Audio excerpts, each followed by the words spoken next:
안녕하세요. 반갑습니다. 강교수의 요양TV입니다. 이번 시간에는 최근 공개된 요양보호사 자격시험을 분석해서 요양보호 개론에 대한 요점 정리를 하도록 하겠습니다.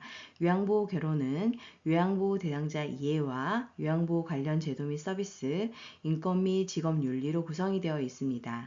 최근 자격시험은 문제은행식으로 비슷한 문제들이 출제되고 있으니 반복해서 들어주세요. 준비되셨나요? 잘 들어요. 출발! 요양보호사 자격시험 출제 문제를 분석해 드리도록 하겠습니다. 필기 영역은 총 35문제 중에서 21개 이상을 맞추셔야 합격입니다. 문제 은행식으로 출제가 되고 있고 세부 교과목별로 문제 번호가 정해져 있고 출제 문항수도 정해져 있습니다. 요점 정리를 들으신 후 적중 예상 문제를 풀어보시고 어느 영역이 취약하신지 확인해 보세요.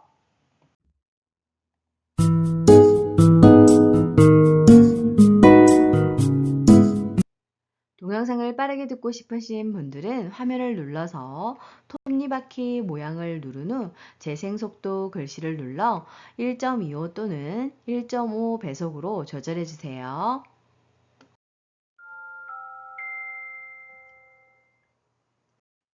노인의 건강한 노화입니다.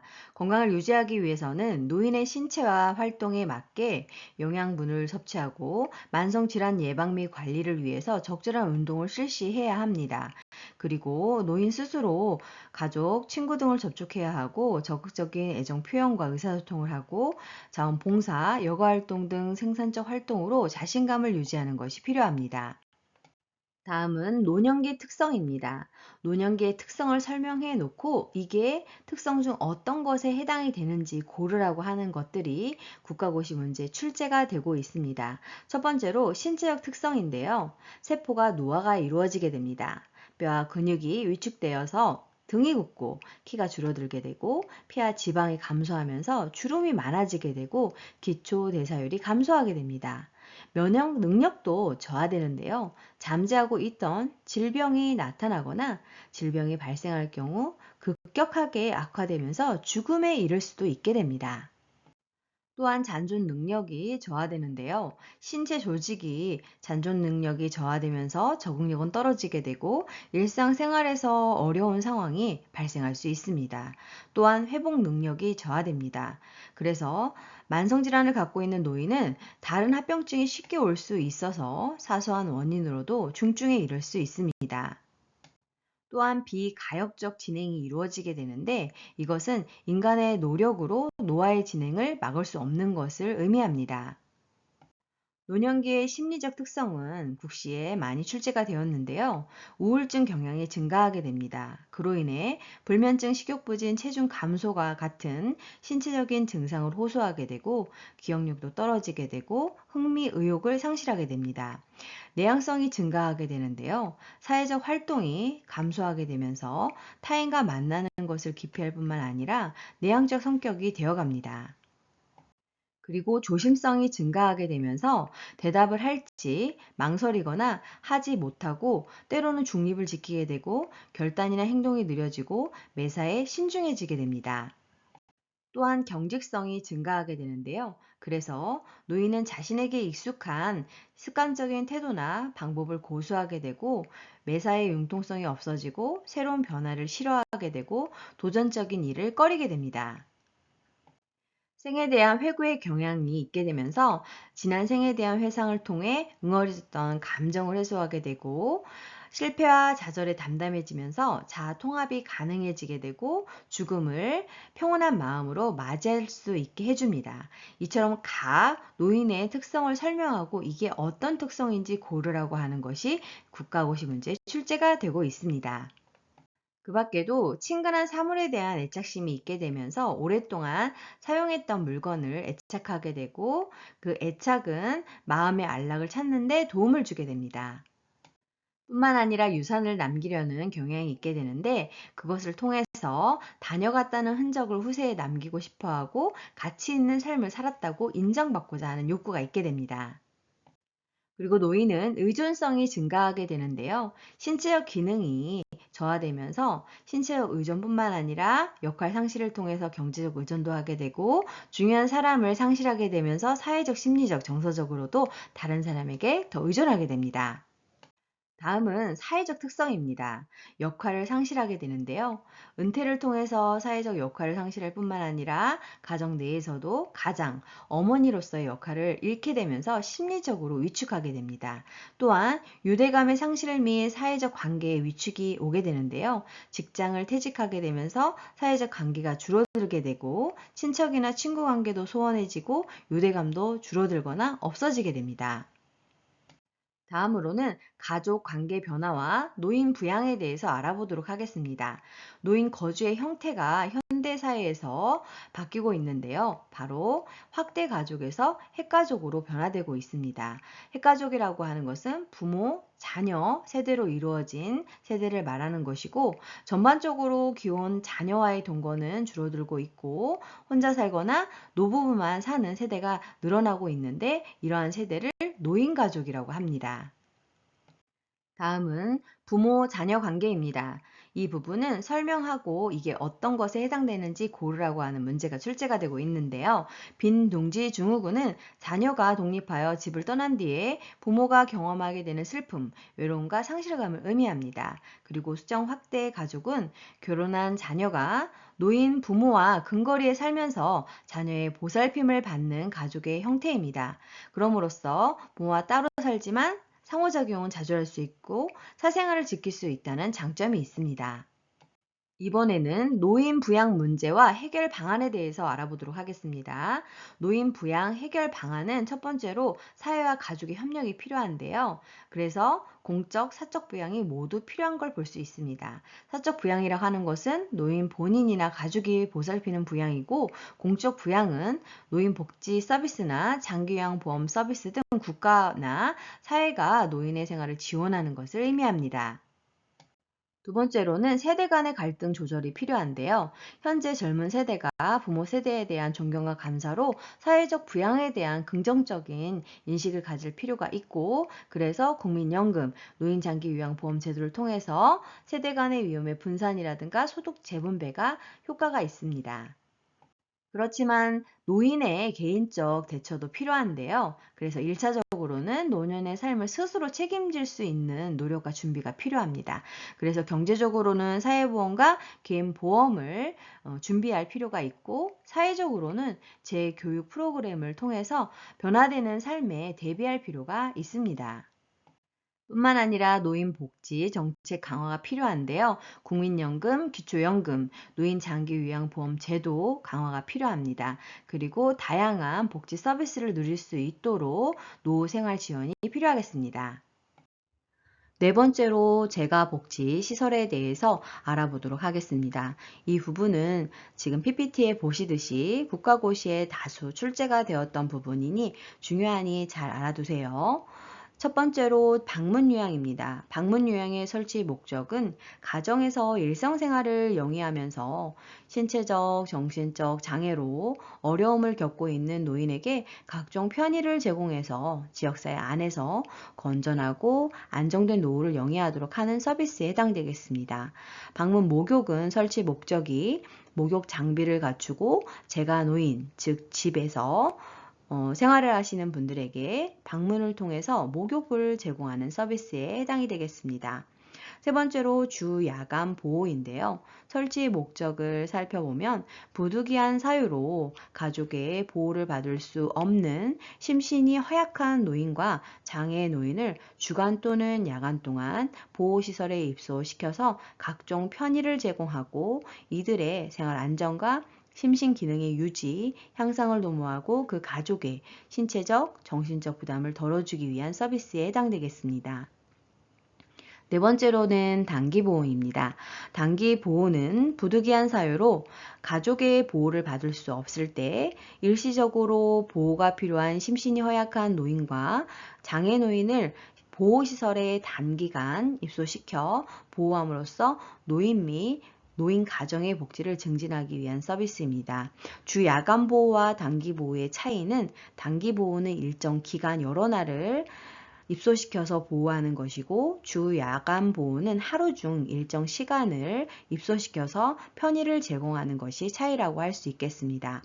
그 밖의 서비스를 살펴보면 재가노인에게 제공하는 서비스로서 보건복지부령으로 정하는 서비스로 방문간호는 노인장기요양보험법의 장기요양 서비스이고 노인복지 서비스는 아닙니다.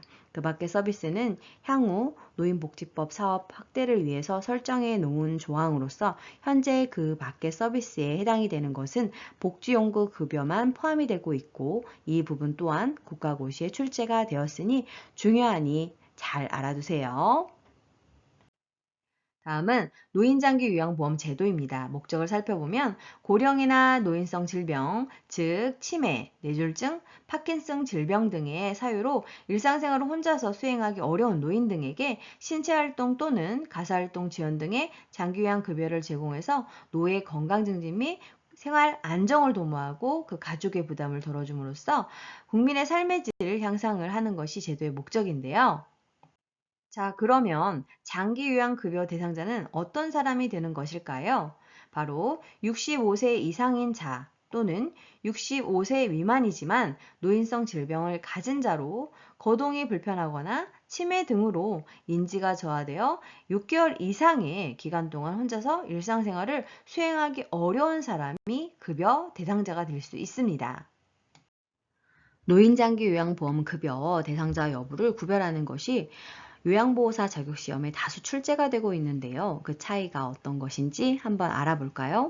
첫 번째로 결핵으로 신체활동이 어려운 70세 남자는 장기요양급여 대상입니다.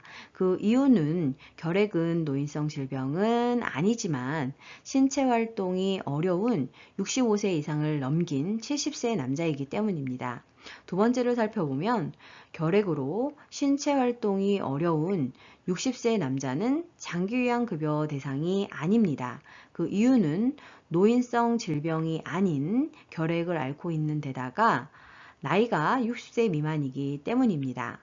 세 번째로 혈관성 치매로 신체활동이 어려운 40세 남자는 장기요양급여 대상에 해당이 되는데요. 그 이유는 혈관성 치매가 노인성 질병에 해당이 되고 신체활동이 어려운 65세 미만의 대상자이기 때문입니다. 네 번째로 병원 입원 중인 노인은 급여 대상자에서 제외가 됩니다. 그 이유는 일상생활에 어려움이 있다라는 부분이 없기 때문에 제외가 되겠습니다. 이 부분 중요하니 잘 알아두세요. 자, 그러면 장기요양 인정신청 판정 절차는 어떻게 되는 것일까요? 인정신청은 65세 이상 노인 또는 65세 미만 노인성 질환 대상자가 공단에 의사 또는 한의사가 발급하는 소견서를 첨부하여 장기요양 인정신청서를 제출하면 됩니다. 그리고 본인 또는 가족이나 친족, 그리고 이에 관계인 사회복지전담 공무원, 시장군수구청장이 지정하는 자가 신청할 수 있습니다. 인정 신청이 이루어지게 되면 방문 조사가 이루어지는데요. 방문 조사는 소정의 교육을 이수한 공단 직원인 사회복지사, 간호사 등이 신청인의 거주지를 방문하여 심신 상태를 나타내는 장기요양 인정 조사 항목에 따라 조사를 하게 됩니다. 조사 결과에 따라서 등급 판정을 하게 되는데 이 부분이 국가시험에 출제가 많이 되었습니다. 공단은 장기 요양 인정 조사표에 따라서 작성된 조사 결과를 토대로 컴퓨터 판정 프로그램을 통해서 장기 요양 등급 1차 판정을 하게 됩니다. 그리고 공단은 조사 결과서, 의사소견서 등을 등급판정위원회에 제출을 하게 되는 것이죠. 그러면 등급판정위원회는 대통령령이 정하는 등급판정 기준에 따라서 1차 판정 결과를 심의해서 장기요양 인정 여부 및 장기요양 등급 최종 판정을 하게 되는 것입니다. 최종 판정을 하는 것이 등급판정위원회입니다. 판정 결과가 나오게 되면 통보를 해야 되는데요. 공단에서는 장기요양 등급, 장기요양급여의 종류 및 내용이 담긴 장기요양 인정서와 적절한 서비스의 내용, 횟수, 비용 등을 담은 개인별 장기요양 이용 계획서를 수급자나 보호자에게 제공한 후 서비스 이용에 대한 교육을 해야 합니다. 장기요양 인정 유효기간의 최소 기간은 2년 이상입니다. 자, 그러면 표 1-9 재가급여의 종류에 대해서 알아볼까요? 이 부분은 국가고시에 33회, 37회, 38회, 39회, 40회에 출제가 되었습니다. 중요하니 잘 알아두세요. 첫 번째로 방문 요양은 장기 요양 요원이 수급자의 가정 등을 방문해서 신체 활동 및 가사 활동 등을 지원하는 것입니다. 방문 목욕은 장기 요양 요원이 목욕 설비를 갖춘 장비를 이용해서 수급자의 가정 등을 방문하여 목욕을 제공하는 것입니다. 방문 간호는 장기 요양 요원인 간호사 등이 의사, 한의사 또는 치과 의사의 지시서에 따라서 수급자의 가정 등을 방문해서 간호, 진료의 보조, 요양에 관한 상담 또는 구강위생 등을 제공하게 되는 것입니다. 주야간 보호는 수급자를 하루 중 일정한 시간 동안 장기요양 기간에 보호해서 신체활동 지원 및 심신기능의 유지, 향상을 위한 교육 훈련 등을 제공하는 것입니다. 그래서 하루 중 일정한 시간을 보호하는 것을 의미합니다. 단기 보호는 수급자를 보건복지부령으로 정하는 범위 안에서 일정 기간 동안 장기요양 기간에 보호해서 신체활동 지원 및 심신기능의 유지 향상을 위한 교육 훈련 등을 제공하는 것을 의미합니다. 기타 재가급여에는 수급자의 일상생활, 신체활동 지원 및 인지기능의 유지, 향상에 필요한 용구를 제공하거나 가정을 방문하여 재활에 관한 지원 등을 제공하는 장기요양 급여로서 대통령령으로 정하는 것을 의미합니다. 다음으로는 시설급여에 대해서 알아보도록 하겠는데요. 시설급여는 가정에서 생활하지 않고 노인요양시설, 노인요양공동생활가정 등에 입소해서 신체활동 지원 및 심신기능의 유지 향상을 위한 서비스를 제공받는 것을 의미합니다. 시설급여의 종류를 살펴보면 노인요양시설과 노인요양공동생활가정이 있는데 이 부분이 국가고시에 출제가 되었으니 잘 알아두세요. 노인요양시설은 치매, 중풍 등 노인성 질환 등으로 심신에 상당한 장애가 발생을 해서 도움이 필요한 노인을 입소시켜서 급식, 요양과 그 밖에 일상생활에 필요한 편의를 제공하는 시설입니다. 노인요양 공동생활가정은 치매, 중풍 등 노인성 질환 등으로 심신에 상당한 장애가 발생해서 도움이 필요한 노인에게 차이는 가정과 같은 주거 여건과 급식, 요양, 그 밖의 일상생활에 필요한 편의를 제공한다는 점에서 노인요양시설과 노인요양 공동생활가정의 차이가 있겠습니다. 다음은 특별현금급여인데요. 이처럼 제가 급여와 시설급여를 받을 수 없을 때 지급하는 것으로 가족요양비가 있습니다. 가족요양비는 도서 벽지 등 장기요양 기관이 현저히 부족한 지역에 가족 등으로부터 방문 요양에 상당한 장기요양 급여를 받는 경우에 지급되는 현금급여를 말하는 것입니다.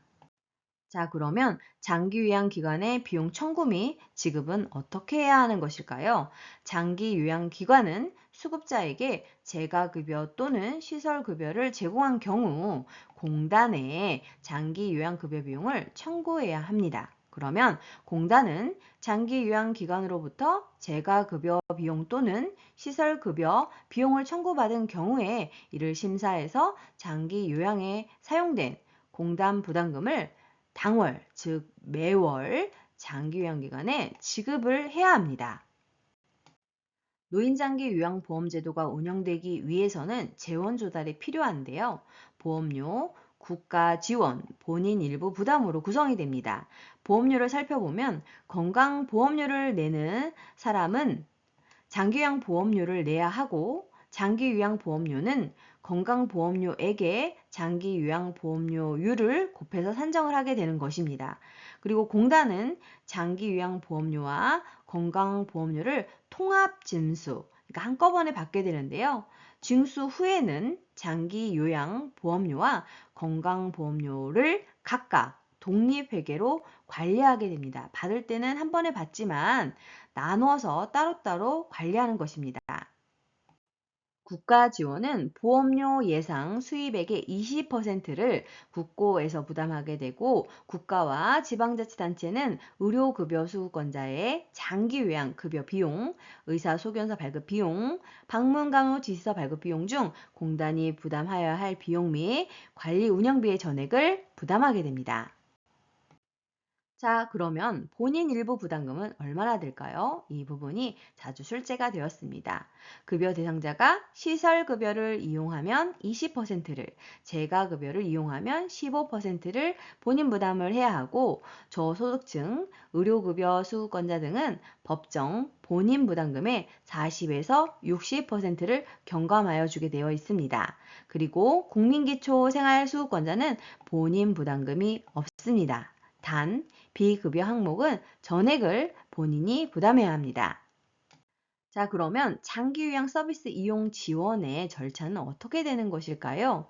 밑에 표에서 보시는 바와 같이 서비스 신청 접수 및 방문 상담을 하고 서비스 제공 계획 수립을 한 다음 서비스 이용 계약 체결, 그리고 서비스를 제공하고 그 이후에 모니터링을 실시하며 서비스 종료 혹은 계속할 것인지를 결정하게 되는 것입니다. 두 번째로 요양보호 업무의 유형과 내용에 대해서 알아보도록 하겠습니다. 요양보호사의 업무는 노인 장기요양보험 표준 서비스에서 제시하는 유형과 일치하게 되는데요. 표준 서비스 분류별 내용을 고르라고 하는 문제가 국가고시에 다수 출제가 되고 있습니다. 그렇기 때문에 우리 응시생 분들께서는 꼭 암기를 해주셔야 합니다. 자, 그러면 하나하나 자세히 알아볼까요? 신체활동 지원 서비스에는 세면 도움, 구강 관리가 해당되고 머리 감기기, 몸단장, 옷 갈아입히기, 목욕 도움이 해당됩니다. 그리고 식사 도움, 체위 변경, 이동 도움, 신체 기능의 유지 증진, 화장실 이용 돕기가 신체 활동 지원 서비스에 해당되겠습니다. 일상생활 지원 서비스에는 취사, 청소 및 주변 정돈, 세탁 등이 해당됩니다. 개인활동 지원 서비스는 국가고시에 출제가 많이 되었습니다. 외출 시 동행은 은행, 관공서, 병원 등의 방문 또는 산책 시 부축 및 동행하는 것을 말하고 일상 업무 대행은 물품 구매, 약타기, 은행, 관공서 이용 등의 대행 업무를 하는 것을 말합니다. 이번에는 요양보호 서비스 제공 원칙에 대해서 알아보도록 하겠습니다. 이 부분은 국가시험에 정말 출제가 많이 되는 부분인데요. 중요하니 잘 알아두세요. 첫 번째로 대상자 개인의 삶을 존중해줘야 하고 본인 및 가족들로부터 대상자의 성격, 습관, 선호하는 서비스 등을 서비스 제공 개시 전에 반드시 확인해서 특별히 싫어하는 행동은 하지 않아야 합니다. 그리고 대상자가 가능한 한 자립할 수 있도록 대상자의 능력을 최대한 활용하면서 서비스를 제공해야 합니다. 세 번째는 서비스를 제공하기 전에 대상자에게 충분히 설명한 후 대상자가 동의하면 서비스를 제공해야 합니다. 다만 대상자가 치매 등으로 인지 능력이 없는 경우에는 보호자에게 동의를 구하시면 되겠습니다. 네 번째는 대상자의 개인정보 및 서비스 제공 중 알게 된 비밀을 누설하여서는 안 되며 대상자의 사생활을 보호하고 자유로운 의사 표현을 보장해야 하겠습니다. 다섯 번째는 대상자의 상태를 관찰하면서 서비스를 제공을 해야 하고 대상자의 상태와 관계없이 기계적으로 서비스를 제공하거나 서비스를 제공받도록 강요하지 말아야 하겠습니다. 여섯 번째로 요양보호사의 모든 서비스는 대상자에게만 제공을 해야 합니다. 서비스의 내용으로는 신체활동 지원, 일상생활 지원, 개인활동 지원, 정서 지원, 방문 목욕 등이 해당됩니다. 일곱 번째는 대상자의 상태 변화 등으로 계획된 서비스 외에 서비스를 추가, 변경하거나 의료적 진단 등이 필요하다고 판단되는 경우에는 시설장 또는 관리 책임자에게 신속하게 보고를 해야 합니다. 7번 문항은 정말 중요하니 잘 알아두셔야 합니다. 여덟 번째로 대상자나 대상자의 가족과 의견이 상충될 시에는 불필요한 마찰은 피하고 시설장 또는 관리 책임자에게 보고하시면 되겠습니다. 아홉 번째로 서비스 제공 중 예기치 못한 사고가 발생할 수 있는데요. 그러한 경우에는 소속된 시설장, 간호사 등에게 신속하게 보고를 해야 합니다. 그 예로 부축하여 동행을 하다가 넘어져 부상을 입거나 목욕물의 온도 조절 실패로 화상을 입는 경우에 해당되겠습니다. 열 번째로 흡인, 비위관 삽입, 관장, 도뇨, 욕창 관리, 투약 등을 포함한 모든 의료 행위는 하지 않습니다. 요양보호사는 경구약, 입으로 먹는 약, 몸 피부에 바르는 외용제 약을 제외하고는 모든 투약은 할 수 없음을 알아두셔야 하겠습니다. 중요하니 잘 알아두세요. 11번째는 요양보호사는 서비스 제공 중에 대상자에게 응급상황이 발생할 경우에는 응급처치 우선순위에 따라서 응급처치를 해야 합니다. 그리고 응급처치를 할 수 없거나 의사에게 보고할 수 없는 상황인 경우에는 가까운 의료기관으로 대상자를 옮기면 되겠습니다. 12번째로 치매 대상자에게 서비스를 제공할 때 발생하는 여러 돌발 상황에 대해서는 시설장 또는 관리 책임자와 의논해서 처리를 하시면 되겠습니다. 이번에는 요양보호사의 역할에 대해서 알아보도록 하겠습니다. 요양보호사가 하는 활동, 역할을 설명하고 이게 어떤 역할이냐라고 물어보는 것이 국시에 출제가 되고 있습니다. 첫 번째로 숙련된 수발자입니다. 숙련된 수발자는 숙련된 요양보호 서비스에 대한 지식과 기술로 대상자의 불편함을 경감시키기 위해서 필요한 서비스를 지원하고 대상자를 도와주는 역할입니다. 두 번째로는 정보 전달자 역할입니다. 이것은 대상자의 신체, 심리에 관한 정보를 가족, 시설장 또는 관리 책임자, 간호사, 의료기관의 의료진에게 전달을 하고 필요시에는 이들의 지시사항을 대상자와 그의 가족에게 전달하는 것인데요. 서비스 내용의 변경이 필요할 때에는 기관에 보고를 하는 역할도 수행하는 것입니다. 세 번째로는 관찰자 역할입니다. 맥박, 호흡, 혈압, 체온 등의 변화와 투약 여부, 질병의 변화에 대한 증상뿐만 아니라 심리적인 변화까지 관찰하는 역할입니다. 네 번째는 말벗과 상담자 역할인데요. 효율적인 의사소통 기법을 활용해서 대상자와 관계를 형성하고 필요한 서비스를 제공하고 심리적 안정을 도모하는 역할입니다. 다섯 번째로 동기 유발자입니다. 신체 활동 지원 서비스나 일상생활 지원 서비스 등을 제공하는 것에서 그치지 않고 대상자가 능력을 최대한 발휘할 수 있도록 동기 유발을 하고 지지하는 역할입니다.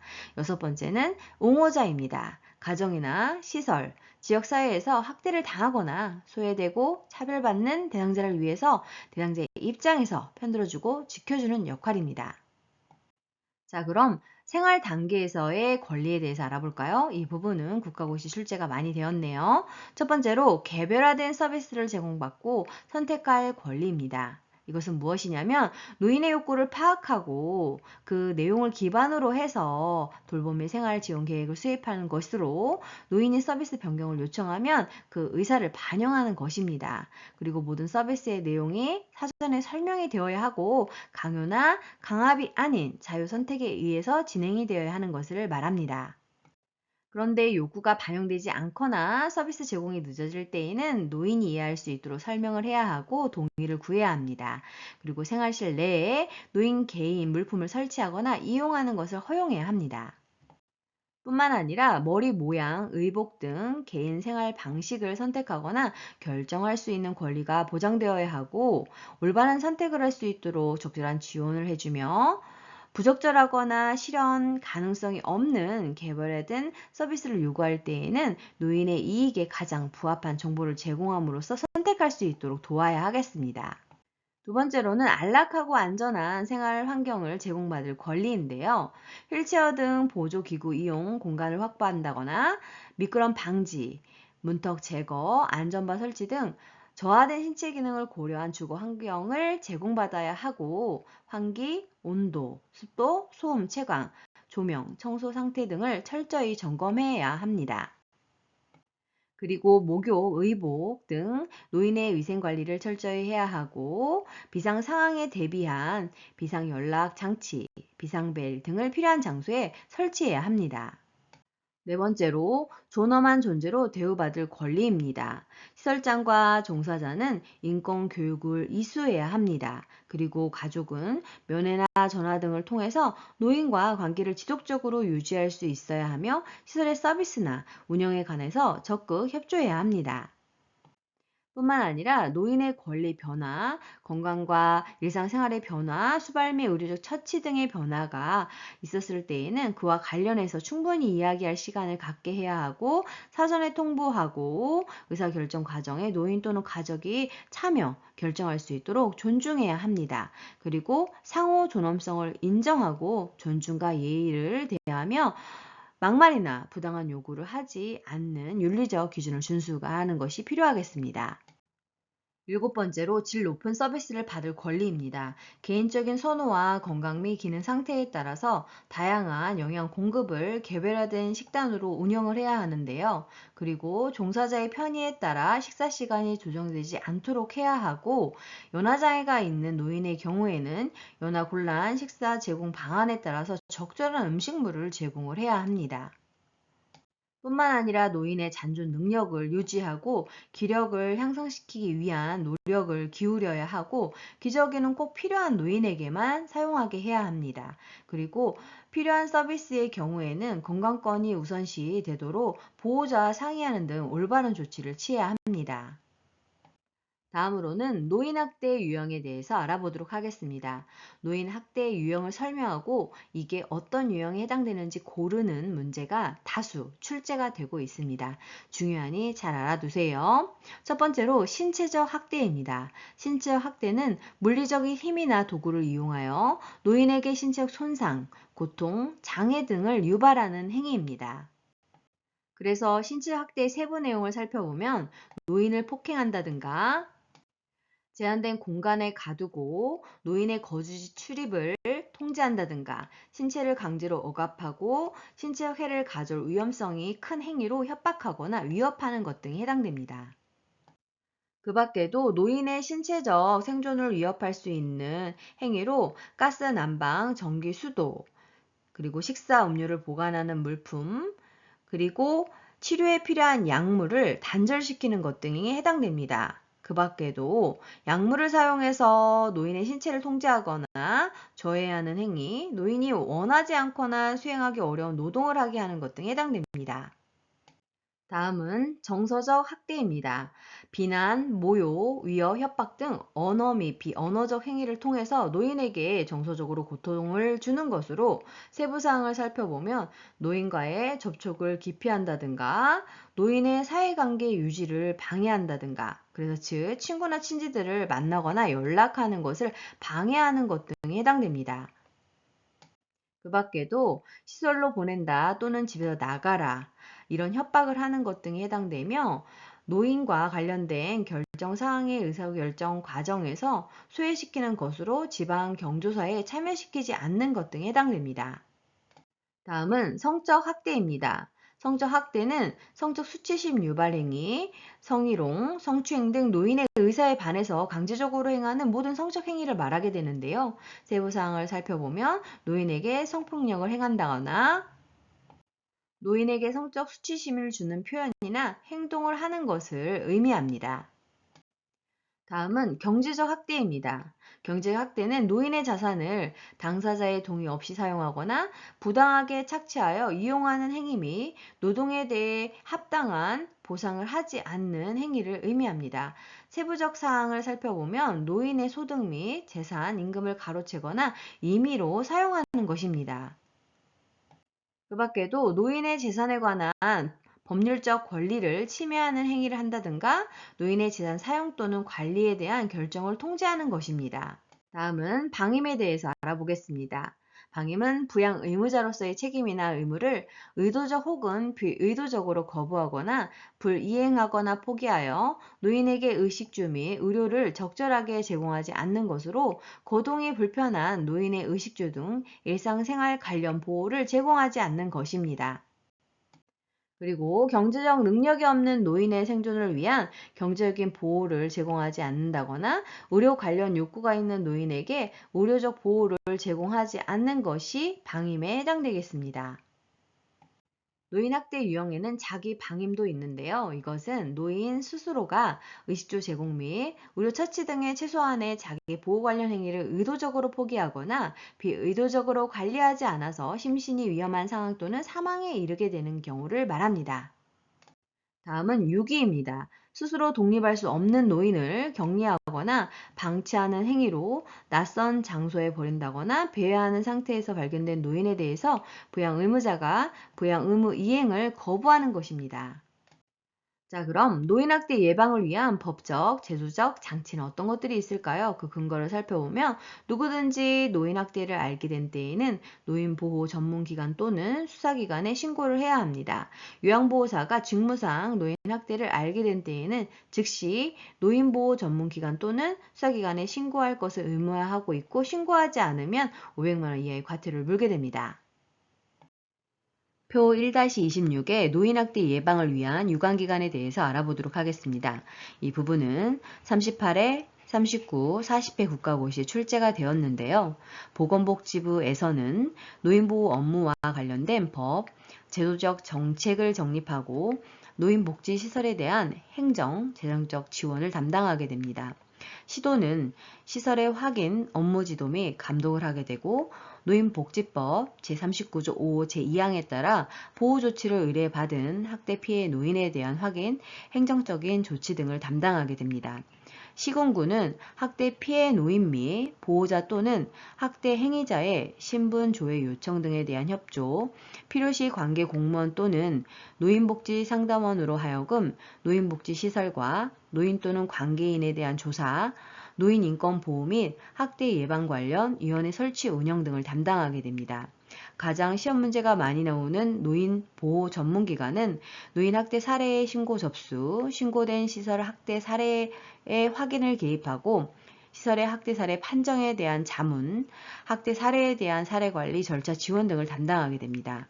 그리고 노인복지시설은 시설 내 노인학대 의심 사례 및 학대 사례 발견 시 노인보호 전문기관 또는 수사기관에 신고를 하고 학대 피해 노인 및 학대 행위자에 대한 상담 및 개입에 협조를 해야 하며 보호가 필요한 학대 피해 노인에 대한 입소 의뢰 시 신속한 보호를 해줘야 하겠습니다.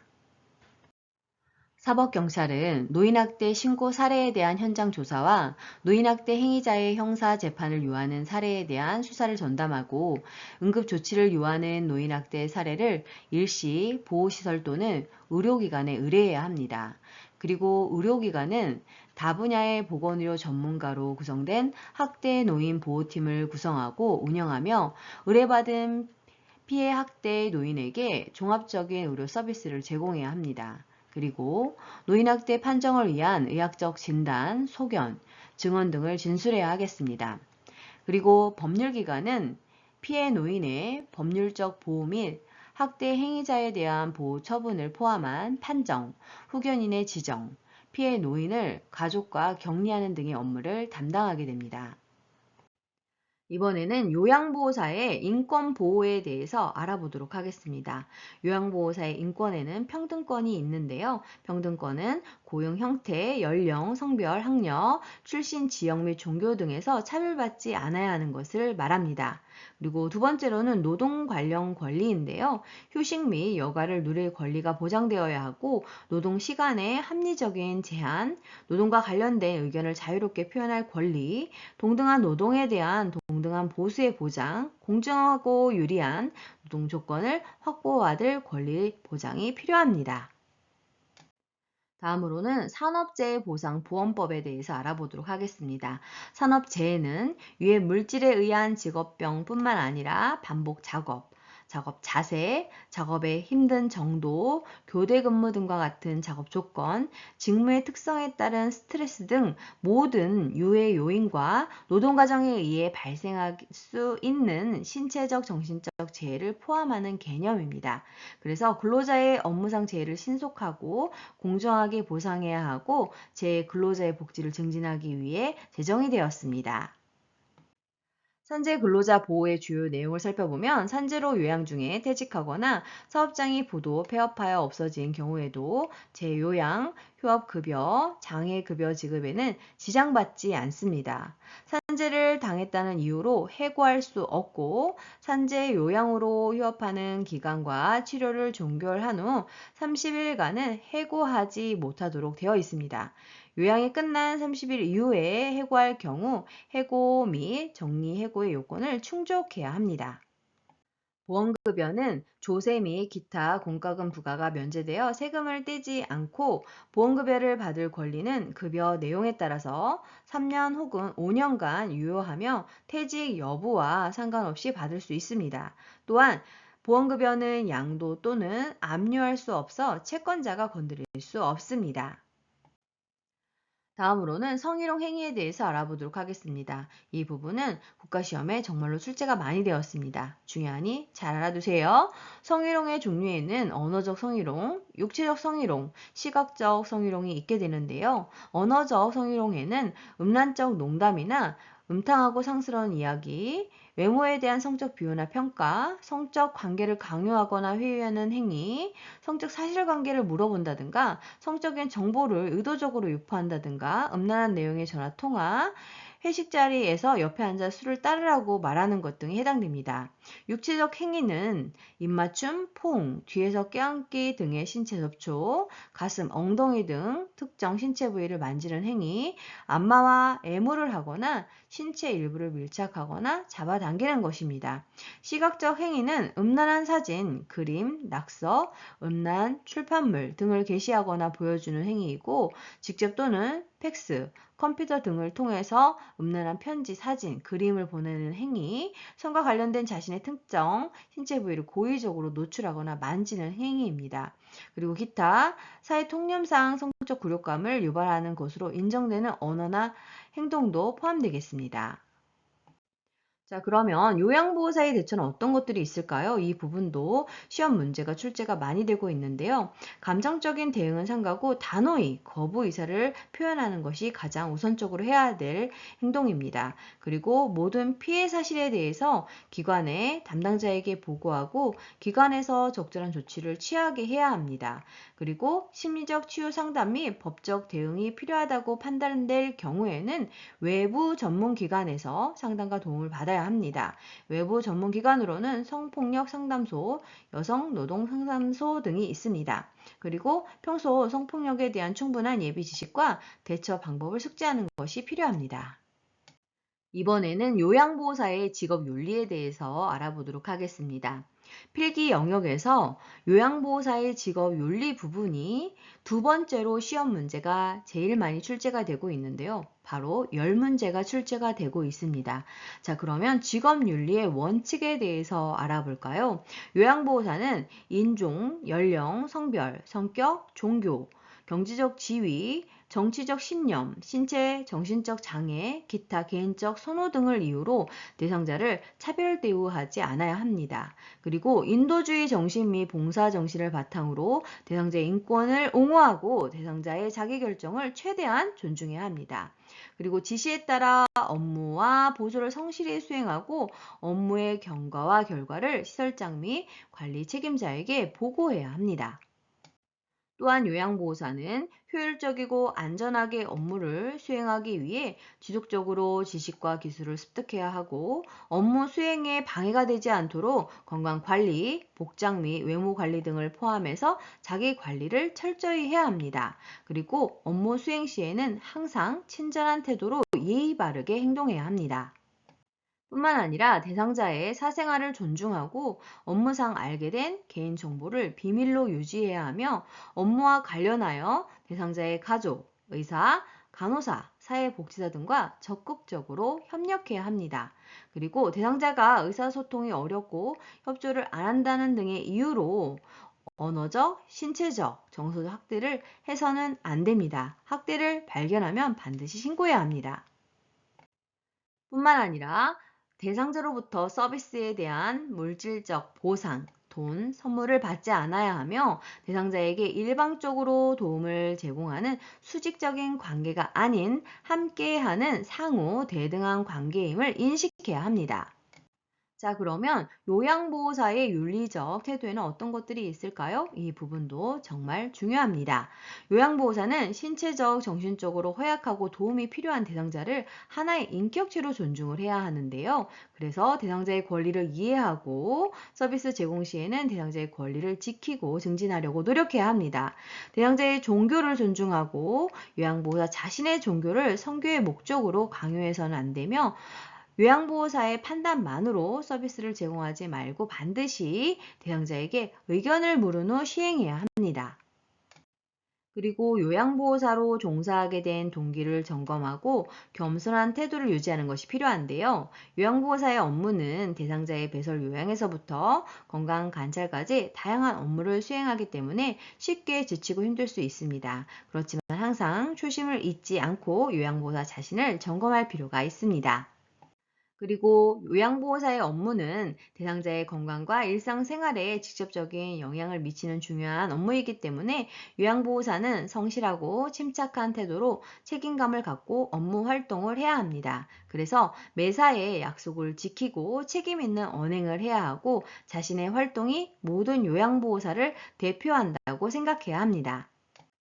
뿐만 아니라 요양보호사는 요양보호 업무와 관련된 모든 직업인과 상호 협력하는 태도와 조화를 이루려는 자세를 가져야 합니다. 그래서 시설장이나 간호사와의 협조는 필수적이고 의료진의 지시가 있을 경우에는 반드시 지시를 따라야 합니다. 그리고 요양보호사는 시설 직원, 동료 요양보호사, 대상자의 가족과 협조하고 조화를 이루려는 자세를 가져야 합니다.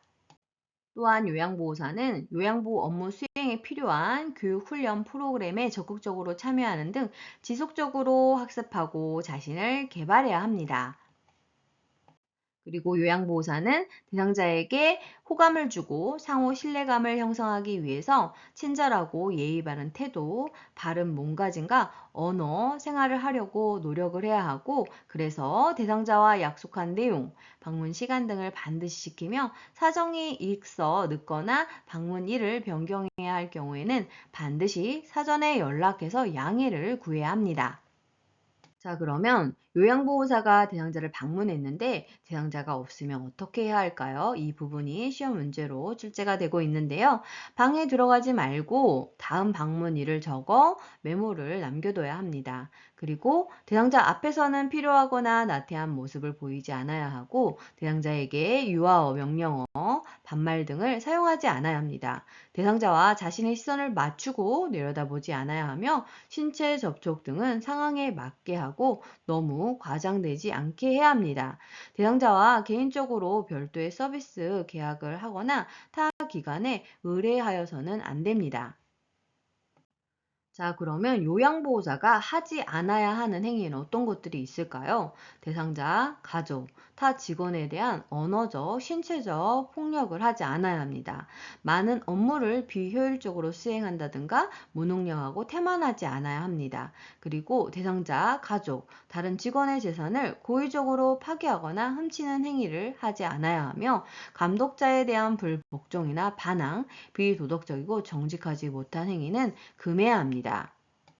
그 밖에도 알코올, 약물 혹은 마약을 복용하고 근무하는 행위, 대상자나 가족에게 돈을 빌리거나 뇌물 혹은 팁을 받는 행위, 감독자에게 알리지 않고 근무지를 비우는 행위, 금연 구역에서 담배를 피우는 행위, 물건을 팔거나 공용 물품을 가져가는 행위, 복지 용구를 직접 판매 또는 대여하거나 이를 알선하는 행위가 금해야 되는 행위입니다.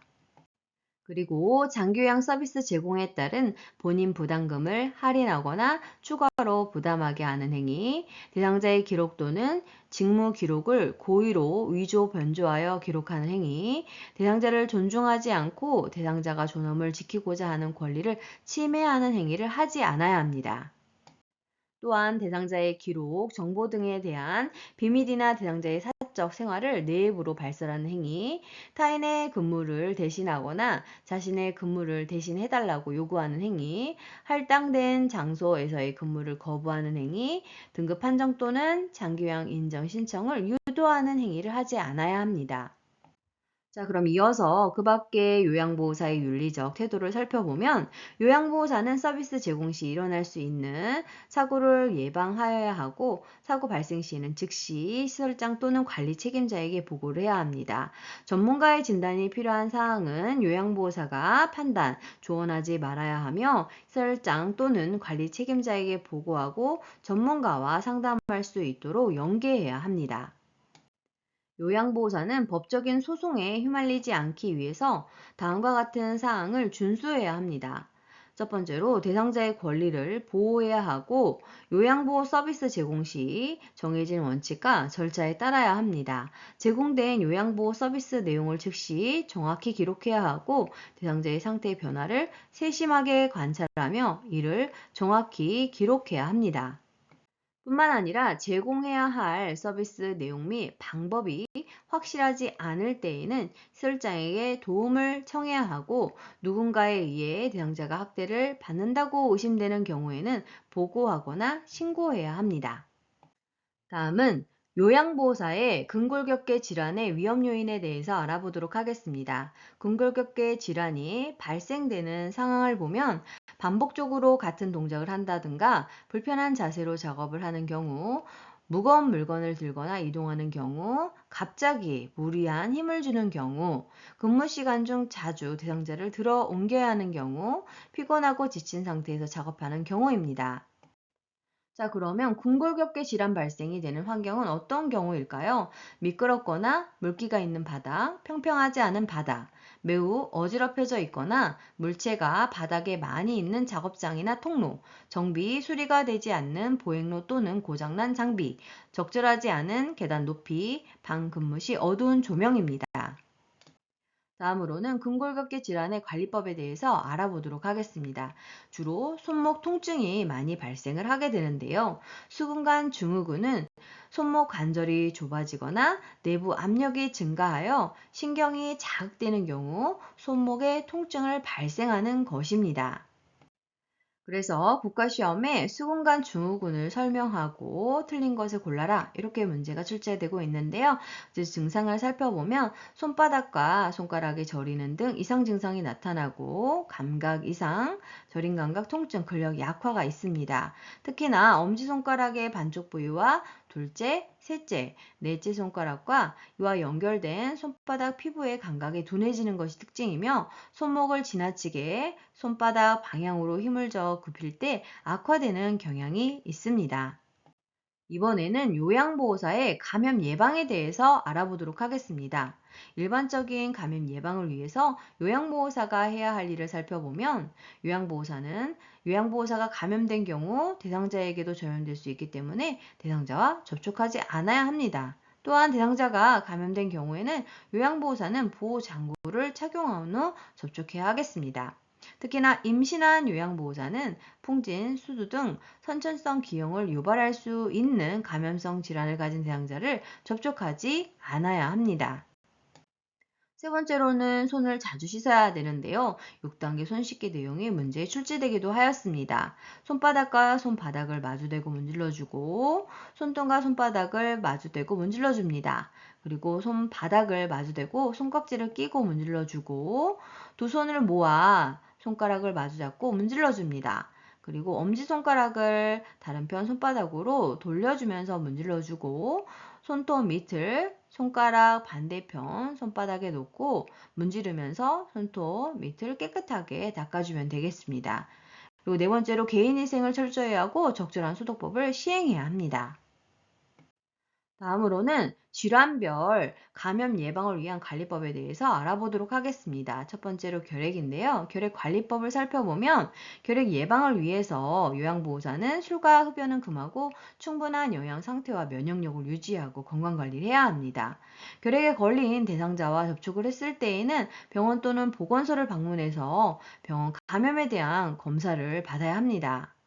그리고 2, 3주 이상의 기침, 발열, 체중 감소, 수면 중 식은땀 등이 있을 때에는 반드시 결핵 검사를 받아야 하고 결핵균에 감염된 사람이 대화, 기침 또는 기체기를 할 때 결핵균이 섞인 미세한 가루 방울이 다른 사람에게 숨을 들여 마실 때 들어가서 감염될 수 있기 때문에 결핵이 의심되는 대상자를 돌볼 때에는 보호장구인 마스크 장갑을 착용하고 해야 하고 소매로 가리고 기침을 하도록 해야 합니다.